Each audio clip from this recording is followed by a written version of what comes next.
जय श्री कृष्ण। हरिओम। जय स्वामीनारायण। मित्रों, आज जो हम बात करने वाले हैं वो एकादशी के ऊपर बात करने वाले हैं।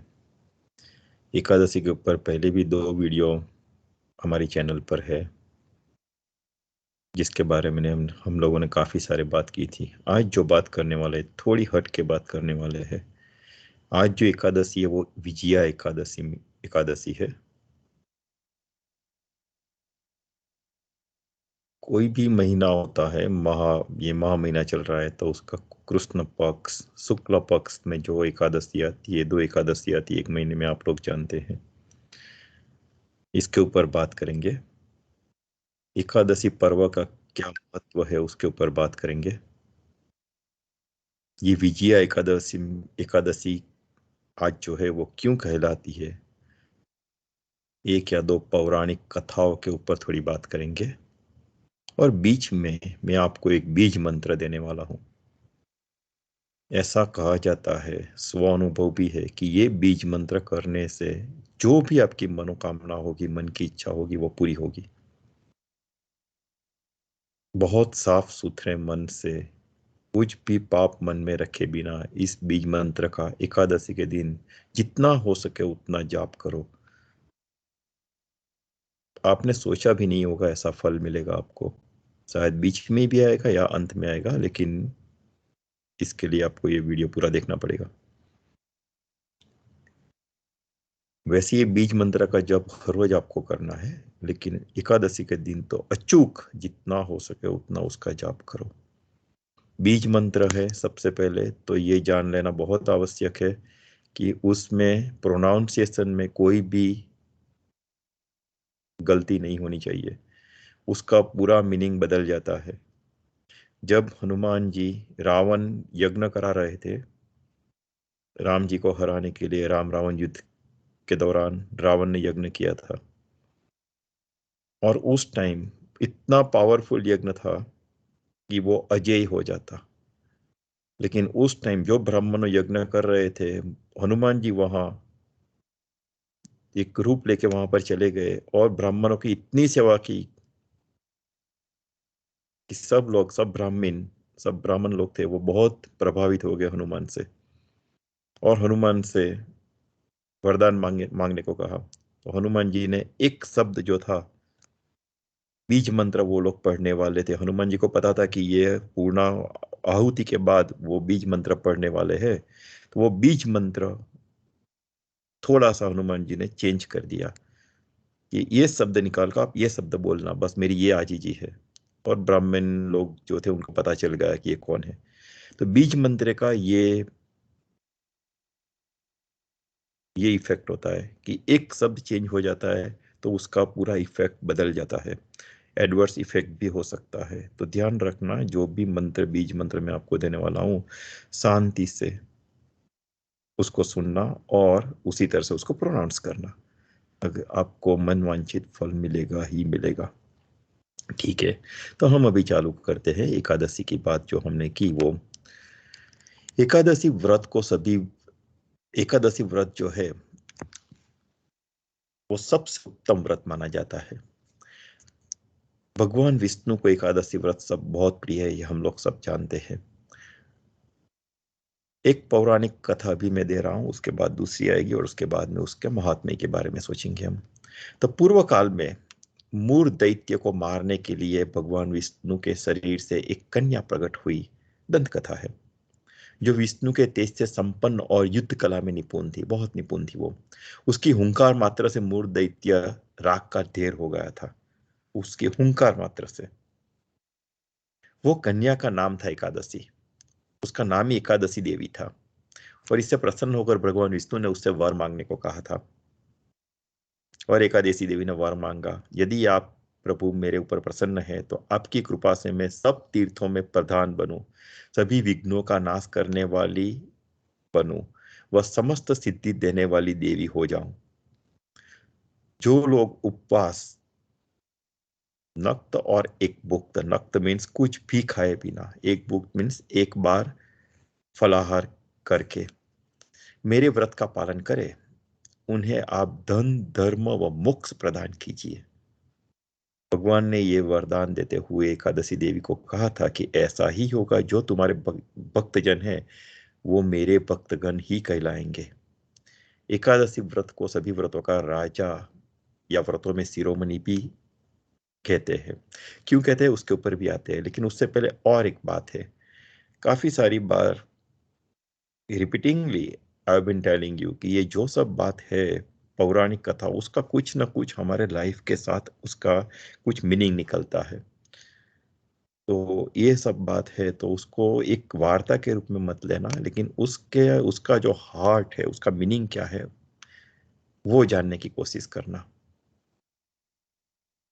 हम लोग सब जानते हैं कि त्रेता युग में जब राम रावण का युद्ध हो रहा था और मर्यादा पुरुषोत्तम राम जी को 14 साल का वनवास हुआ था, और माता जानकी और लक्ष्मण जी के साथ वो पंचवटी में रह रहे थे, निवास कर रहे थे। और उस टाइम रावण ने सीता जी का अपहरण किया था। सब हम सब ये सब जानते हैं।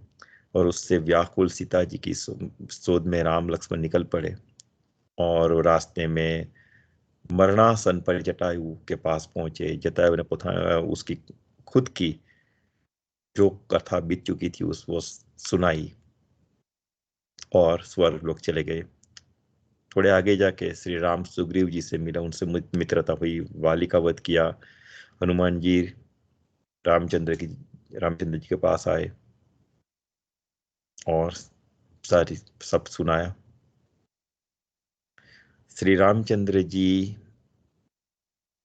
सुग्रीव की सम्मति के बाद वानरों और रीछों की सेना लेके लंका की ओर प्रयाण किया उन्होंने।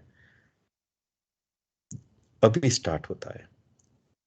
जब वो रामचंद्र जी समुद्र के किनारे महान अगाध मगरमच्छ से युक्त समुद्र जब उन्होंने देखा, तब उन्होंने लक्ष्मण की ओर देखा, लक्ष्मण जी की ओर देखा, और कहा, हे लक्ष्मण, इतने महान अगाध समुद्र को हम किस तरह से पार करेंगे। और लक्ष्मण जी शेषनाग के अवतार थे, हम सब जानते हैं। और लक्ष्मण जी बोले, हे प्रभु, आप पूर्ण पुरुषोत्तम भगवान हो। यहां से आपसे कुछ छुपा हुआ नहीं है, फिर भी आपने पूछा है तो मैं आपको बताने की चेष्टा कर रहा हूं।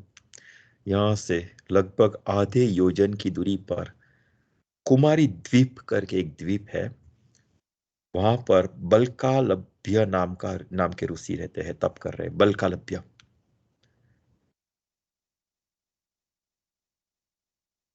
उन्होंने कई नाम के ब्रह्म ब्रह्म को देखा है उन्होंने। अगर आप उनके पास जाओ और आपकी व्यथा सुनाओ तो वो आपको सही रास्ता दिखा सकते हैं। और लक्ष्मण जी के ये पवित्र वचन सुन के राम जी बल्कालभ्य ऋषि के पास गए, प्रणाम करके बैठे, और मुनि ने बोला कि राम जी, आपको यहां पर क्यों आना पड़ा? जो पूरे संसार के पालन करता है, वो आज मेरी कुटिया में क्यों आए? और राम जी बोले, हे महर्षि, मैं मेरी सेना के साथ यहां पर आया हूं, और जो राक्षस गण हैं उनसे जीतने के लिए मुझे लंका जाना है, और बीच में ये समुद्र है। तो मुझे समुद्र पार करना है, मगरमच्छ से भरा हुआ ये पूरा, कैसे मैं पार करूंगा? बल्कालभ्य ऋषि बोले, हे राम जी, मैं आपको एक उत्तम व्रत बता रहा हूं। महामास की कृष्ण पक्ष की विजया एकादशी का व्रत जो आज है, महामास कृष्ण पक्ष विजया एकादशी का व्रत करने से आप ये समुद्र अवश्य पार कर सकेंगे। अभी हम लोग हमेशा यही सोचते हैं कि एक समुद्र पार करने के लिए एक व्रत करने की क्या आवश्यकता थी, लेकिन राम जी ने हमारे लिए ये पूछा था। राम तो पूर्ण पुरुषोत्तम भगवान थे, और राम जी का ही अंश आप देखो तो, हाँ, भगवान स्वामी नारायण, वो अभी बात नहीं करेंगे, लेकिन वो पूर्ण पुरुषोत्तम भगवान थे। ये जो समुद्र पार करने की बात उन्होंने की, वो संसार रूपी समुद्र पार करने की बात की थी। और संसार रूपी समुद्र पार करके उस पार संसार में हमारे कितने सारे हमारे दुश्मन होते हैं, कितने सारे हमारे मन की अशुद्धियां होती है, कितने कर्मेंद्रियों है, 5 ज्ञानेंद्रियों है, ये सबको शुद्ध करते करते करते करते उन सब के ऊपर हमें विजय प्राप्त करनी है। तो ये विजय प्राप्त कैसे की जाए? तो ये विजय प्राप्त करने के लिए आपको एक एकादशी का व्रत करना पड़ेगा। और ये माह मास की कृष्ण पक्ष की जो एकादशी विजया एकादशी है, तो इसका विजया नाम इसलिए रखा गया है कि ये विजयी समुद्र के ऊपर, लेकिन संसार रूपी समुद्र के ऊपर हम जब विजय प्राप्त करने के लिए जो व्रत करेंगे, उसकी वजह से इसका नाम विजया एकादशी रखा गया है। बाकी जो है वो पौराणिक कथा है। मैंने आगे कई बार बोला है कि जो भी कहा गया है वो पौराणिक कथाओं के रूप में, रूपक है, सब रूप के ऊपर रूपक के फॉर्म में कहा गया है। लेकिन उसका दूसरा मीनिंग हम हमारी लाइफ का ये बॉडी है उसके ऊपर ले सकते हैं। हमेशा याद रखना मित्रों कि ये जो बॉडी है, that's the only vehicle, only instrument कि जिसकी वजह से आप अपने आत्मा को परमात्मा से मिला सकते हो। अगर ये बॉडी चला गया, कुछ भी नहीं होने वाला है। This is the only unique instrument which you can use to transfer your soul to the परम चैतन्य, परमात्मा। तो इसकी वजह से ये, तो राम जी ने ये जो किया वो हमारे समाज, हमारे लिए किया था। बाकी वो खुद समुद्र पार करके उस और जाने में, रावण को मारने में अकेले खुद सक्षम थे। ठीक है।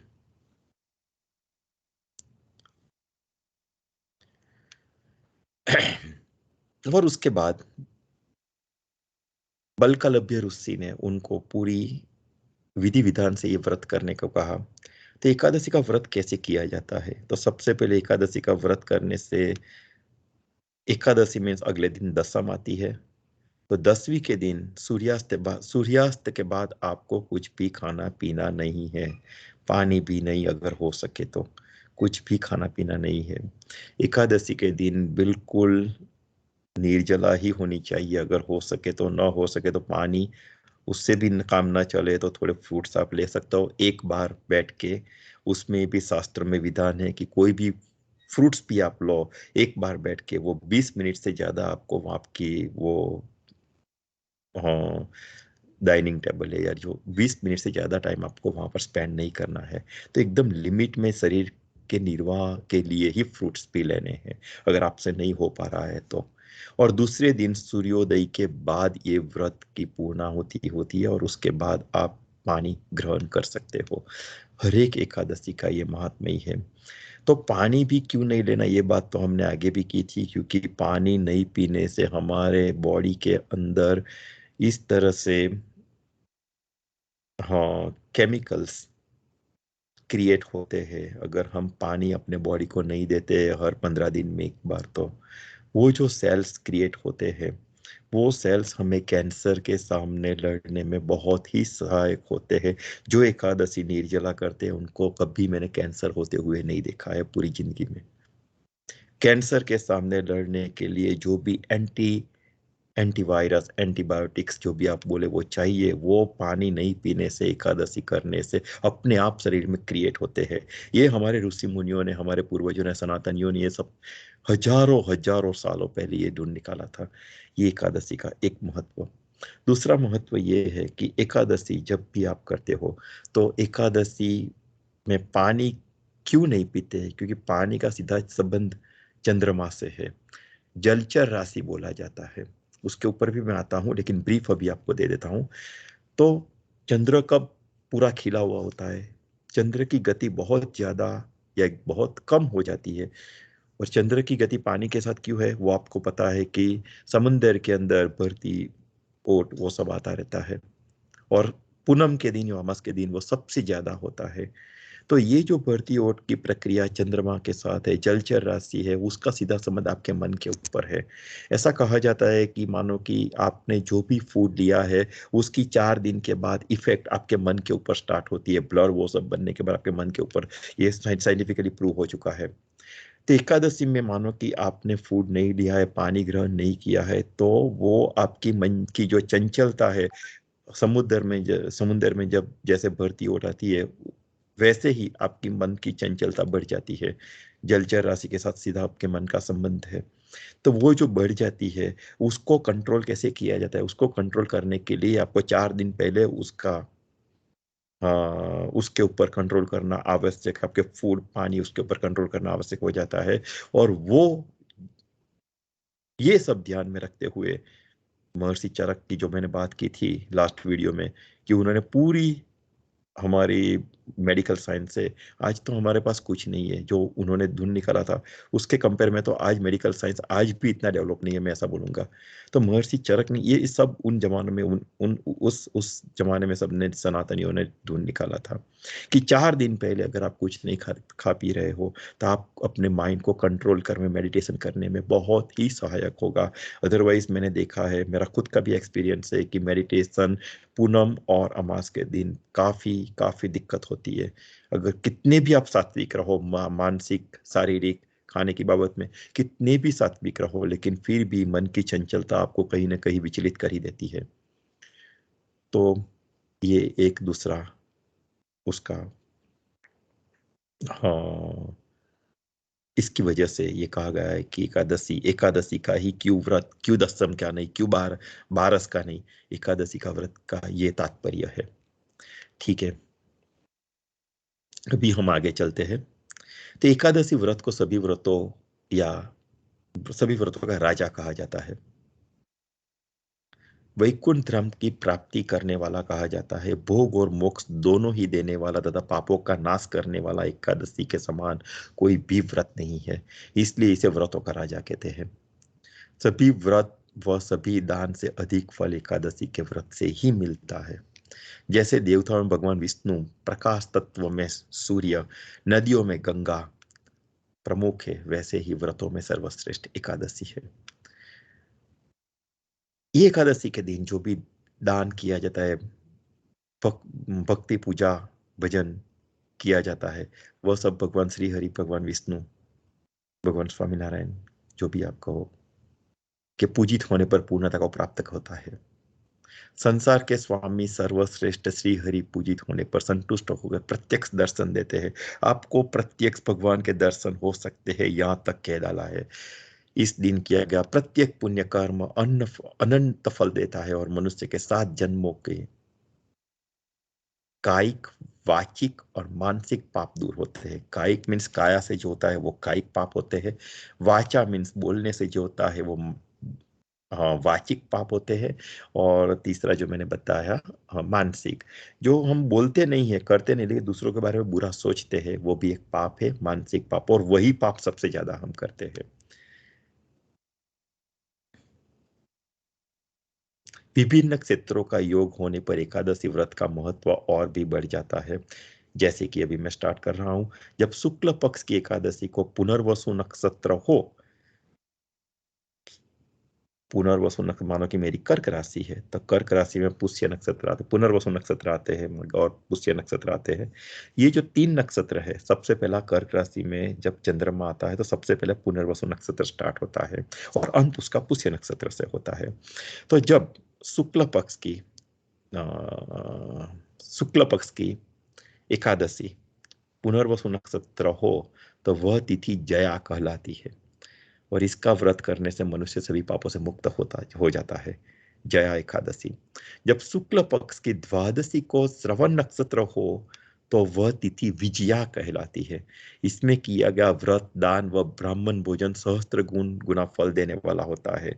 तो एकादशी हो जाने के बाद द्वादशी का भी इतना ही महत्व है, द्वादशी को आप कम मत आंकना। और इसीलिए एकादशी व्रत एकादशी का है, लेकिन उसकी शुरुआत 10वीं से हो जाती है, 10वीं, 11 एकादशी और 12, ऐसा ये 3 दिन अपने आप को बहुत संभाल के पवित्र रखने की जरूरत होती है। जब शुक्ल पक्ष की द्वादशी को रोहिणी नक्षत्र हो जाता है, तब वो तिथि जयंती कहलाती है और इस दिन भगवान गोविंद का व्रत पूजन करने से मनुष्य सब पाप से मुक्त हो जाते हैं। जब शुक्ल पक्ष की द्वादशी को पुष्य नक्षत्र हो, तो वह तिथि पाप नाशिनी कहलाती है और इसका व्रत करने से संसार के स्वामी प्रसन्न होकर प्रत्यक्ष दर्शन देते हैं। फिर से मैं कह रहा हूँ, पुष्य नक्षत्र से युक्त एकादशी का व्रत करने से मनुष्य हर 1000 एकादशियों का व्रत का फल प्राप्त कर सकता है। इस दिन किए गए स्नान, दान, जप, होम, हवन, यज्ञ, स्वाध्याय व देव पूजा का अक्षय फल मिलता है। हमारे भारत देश में तो गौदान देने की भी प्रथा थी। तो गौदान वास्तव में यज्ञ करने का जो फल होता है, उससे 100 गुना अधिक फल एकादशी करने वाले को मिलता है। एकादशी व्रत के करने से सभी रोग व दोष आपके शांत हो जाते हैं। मनुष्य को दीर्घायु, सुख, शांति व समृद्धि की प्राप्ति होती है। चिंतामणि के समान एकादशी व्रत मनुष्य की सभी कामनाओं पूर्ण करने में सक्षम है। एकादशी व्रत का अखंड पालन करने से मनुष्य की 100 पीढ़ियों का उद्धार होता है। भले ही आपके बाप दादाओं ने पूर्व आपकी जो पीढ़ियों ने न किया हो, आप समझदार हो चुके हो, आप में ज्ञान आ चुका है, तो आप स्टार्ट करो, अभी से स्टार्ट करो। Beginning is never late. Ekadashi का व्रत सभी पुण्यों को और मोक्ष देने वाला होता है। जैसे मैंने बताया, एकादशी के दिन अन्न क्यों नहीं खाना चाहिए, इसके ऊपर अभी हम लोग आते हैं। सबसे ज्यादा चावल नहीं खाने की प्रथा है। नाम भी आज तो नहीं लेना चाहिए, लेकिन अभी हम वीडियो बना रहे हैं तो हम नाम तो लेना पड़ेगा। तो एकादशी के दिन अन्न में सबसे ज्यादा वेटेज दिया गया है गेहूं को और चावल को। चावल पहले, बाद में गेहूं। तो ये अन्न, चावल और गेहूं, ये खाने से पाप लगता है। इसमें कहा गया है कि ब्रह्म हत्या आदि समस्त पाप एकादशी के दिन अन्न में रहते हैं। ब्रह्म हत्या तक का पाप लगता है एकादशी के दिन अन्न ग्रहण करने से। अतः एकादशी के दिन जो भोजन करता है वह पाप का ही सेवन करता है, पाप का ही भोजन करता है।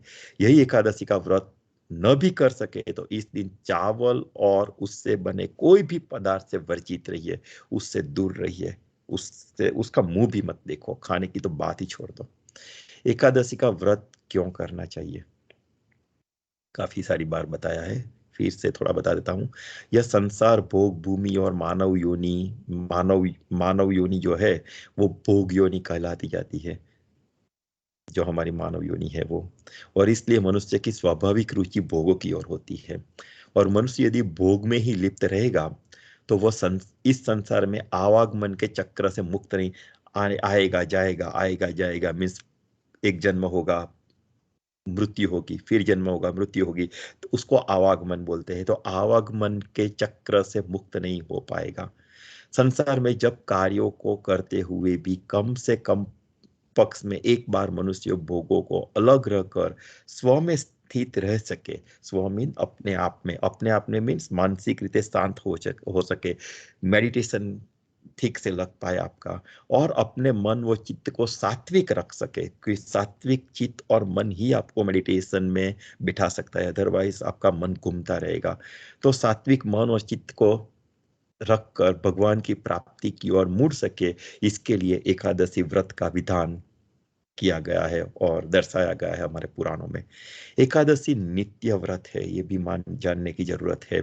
इसलिए नित्य कर्म की तरह सभी वैष्णवों, वैष्णव मीन्स यहाँ पर बिल्कुल कोई वैष्णव संप्रदाय की बात नहीं है। वैष्णव मीन्स भगवान विष्णु की ओर जाने वाले हर रास्ते, हर चीज, हर जीवात्मा वैष्णव कहलाता है। भगवान स्वामी नारायण के रास्ते पर चलने वाला हर परमात्मा, हर हर पावक आत्मा, वो वैष्णव कहलाता है। इसकी बात है यहाँ पर। स्वामी नारायण, नारायण की ओर जाने वाला हर जीव वो स्वामी नारायण है। और इसीलिए गुणातीतानंद महाराज जो है, नीलकंठवर्णी महाराज जो है, उन्होंने भी अपनी शिक्षा पत्री में और ये सब बातें की है। तो उसका अवश्य पालन करना चाहिए। ज्योतिष शास्त्र के अनुसार शुक्ल पक्ष की एकादशी तिथि को चंद्रमा की एकादशी, एकादशी मीन्स 11वीं तिथि हम जानते हैं, तो चंद्रमा की एकादश कलाओं का प्रभाव जीवों पर पड़ता है।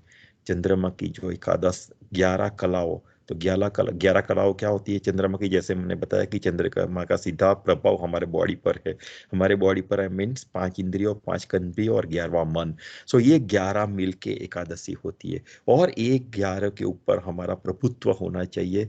हमें उसका दास नहीं बनना है, उसको हमारा दास बनाना है, जो 11 इंद्रियों है। तो ज्योतिष शास्त्र के अनुसार शुक्ल पक्ष के एकादशी तिथि को चंद्रमा की एकादशी, एकादशी मीन्स अगेन 11 कलाओं का प्रभाव जीवों पर पड़ता है।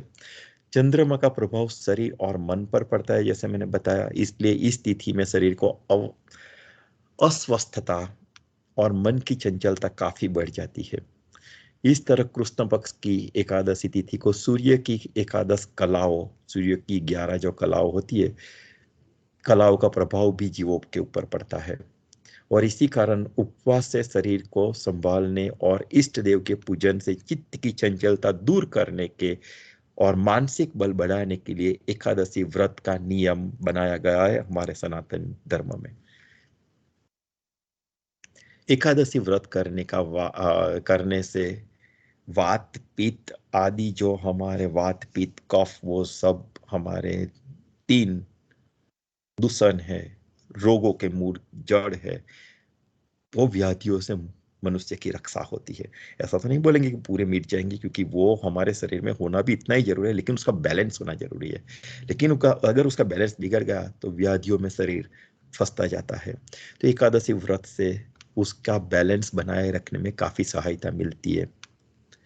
यदि उदय काल में थोड़ी सी एकादशी होती है, कई बार ऐसा होता है कि एकादशी दशम से स्टार्ट हो जाती है, 10वीं से स्टार्ट होती है।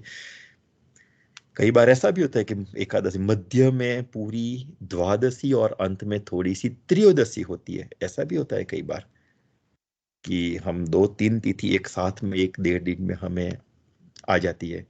तो ऐसा जब संयोग होता है तो वह त्रिस्पुष्या एकादशी कहलाती है। एकादशी तो है ही, लेकिन आगे दशम को भी लेके आती है, द्वादश और त्रयोदशी को भी लेके आती है। तो जिस बार 1-1.5 दिन के अंदर ये तिथि बनती है, उसको निस, निस्पृहा निस सॉरी निस्पृशा निस्पृशा एकादशी कहते हैं। और ये भगवान को बहुत प्रिय है। इसका उपवास करने से 1 सहस्त्र एकादशी व्रतों का फल मिलता है। एक एकादशी करने से सहस्त्र, हाँ, उपवास करो उसका फल मिलता है। लेकिन जब भी ऐसी तिथि बनती है निस्पृशा एकादशी, तो सहस्त्र एकादशी का फल मिलता है। तो आप सोच भी नहीं सकते कितना गुना ज्यादा हो गया। 10वीं युक्त जो एकादशी होती है, तो 10वीं युक्त एकादशी का व्रत वो कभी मत करना, क्योंकि हमारे समाज में, जो भी सनातन में, समाज में नहीं, सनातन में कई बार ऐसा होता है कि 2 एकादशी आ जाती है एक साथ में। दोनों कर सकते हो तो ठीक है, लेकिन नहीं कर सकते तो हमेशा पिछले वाली कृष्ण पक्ष की जो एकादशी बोलते हैं, एक शिव एकादशी, एक कृष्ण ऐसा बोला जाता है, तो दूसरी एकादशी के ऊपर भार देना, वो ही करना अम, सार्थक है, ऐसा शास्त्र में बताया गया है।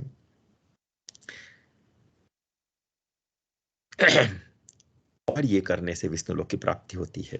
तो अभी हम खाने की बात पर आते हैं, जो मैंने पहले बताया था कि एकादशी को चावल क्यों नहीं खाना चाहिए। हम चावल से क्यों परहेज रखते हैं हम लोग, इसमें एक धार्मिक दृष्टिकोण है।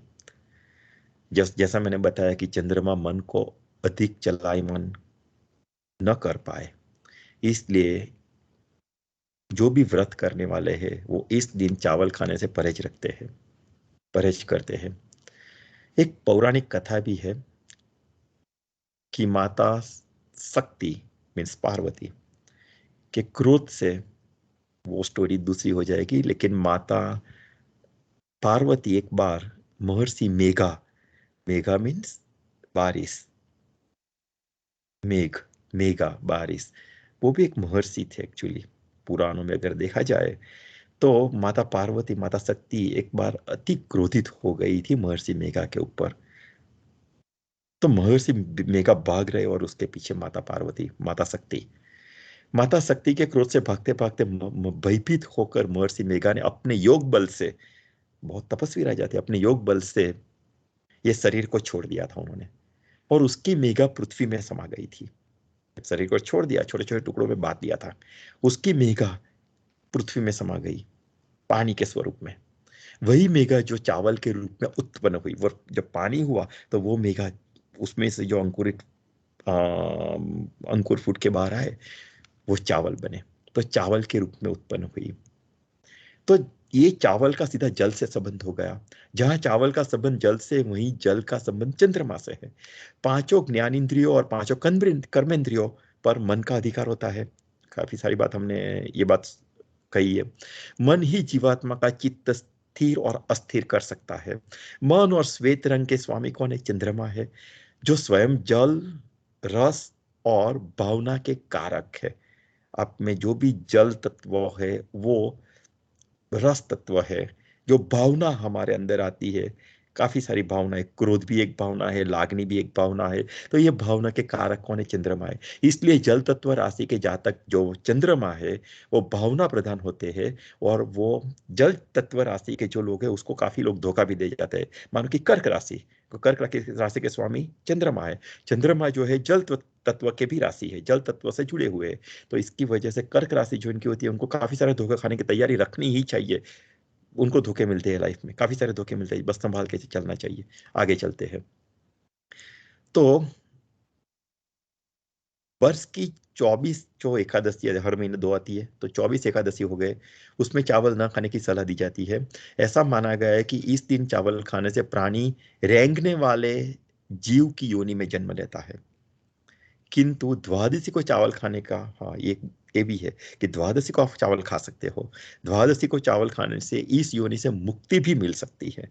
तो एकादशी तो बिल्कुल आप चावल ग्रहण ना करो, लेकिन द्वादशी को जब आप अपना उपवास तोड़ो तो उस टाइम और उसके बाद में आपको थोड़ा सा चावल ग्रहण कर सकते हो। एक बात ऐसी भी कही जाती है, मुझे पता नहीं है, मैं फार्मर नहीं हूँ, लेकिन चावल पकाने के लिए मिट्टी की जरूरत नहीं होती है। तो आज भी जो लोग चावल, हाँ, को उत्पन्न होने के लिए मिट्टी की जरूरत नहीं पड़ती, केवल जल का छंटकाव करने से ही उसके बीज अंकुरित हो जाते हैं। और इनको जीव रूप मानते हुए एकादशी के भोजन के रूप में ग्रहण करने से परहेज किया गया है, ताकि सात्विक रूप से विष्णु स्वरूप एकादशी का व्रत संपन्न हो सके। शास्त्रों में एक पौराणिक कथा ऐसी भी है कि माता शक्ति के क्रोध से भागते भागते महर्षि मेघा ने अपने योग बल से जब शरीर छोड़ दिया था और चावल के रूप में उनकी उत्पत्ति हुई, उस दिन जो था जब उन्होंने शरीर छोड़ा और चावल के रूप में उनकी उत्पत्ति हुई, वो दिन भी एकादशी का था। जो आगे हमने कभी बात नहीं की थी, लेकिन ये ध्यान रखना कि महर्षि मेघा की जब मैंने बात की, अपने छोटे छोटे टुकड़े करके पानी के रूप में बहा दिए पृथ्वी के ऊपर, और उसमें जो अंकुरित हुए फूल, वो बीज हुए, वो एकादशी का दिन था उस दिन। और उस दिन हाँ, यह जो जौ और चावल महर्षि महर्षि मेघा की ही शक्ति है, वही जीव है। और इसकी वजह से इस दिन चावल खाना महर्षि मेघा के शरीर के छोटे छोटे कई मांस के टुकड़े खाने जैसा माना जाता है। इसलिए इस दिन से चावल को जीवधारी माना गया है। तो ये जो बात हुई हमारी, ये जो पूरी बात हमने एकादशी के ऊपर की। हाँ, और जो ये एकादशी की बात है, जैसा मैंने बताया, शुरू में बताया था कि मैं आपको एक बीज मंत्र देने वाला हूं। वो धन संपन्न संपत्ति की अभिलाषा जिसको हो, आर्थिक संकट हो, स्वयं स्वयं स्वयं के धन के ऊपर किसी और का अधिकार हो, किसी ने अधिकार कर लिया हो, तो वो मनुष्य ये बीज मंत्र का जाप कर सकते हैं। एकादश के दिन कई गुना, सहस्त्र गुना ज्यादा फल मिलेगा। ध्यान से सुनना मित्रों। श्री दह, श्री सह, श्री निवास, श्री धर, श्री निकेतन, श्रिय पति, श्री परम, श्री माछी वत्सलाछन, नृषि हो, दुष्ट दमनो, जयो विष्णु त्रिविक्रम। मैं फिर से दोहराता हूं, फिर से रिपीट करता हूं। श्री दह, श्री सह, श्री निवास, श्री धर, श्री निकेतन, श्रिय पति, श्री परम, श्री माच्छिवत्सनाच्छन, दृषि हो, दुष्ट दमनो, जयो विष्णुस्त्रिविक्रम। तीसरी बार। श्रीदह, श्रीसह, श्रीनिवास, श्रीधर, श्रीनिकेतन, श्रिय पति श्री परम श्री माच्छित वत्सलाच्छन नृसिंह दुस्तदमनो जयो विष्णुस्त्रिविक्रम। इसका आप पारायण करना, बहुत लाभ मिलेगा। ओम शांति। जय श्री राम, जय श्री कृष्ण, जय स्वामीनारायण।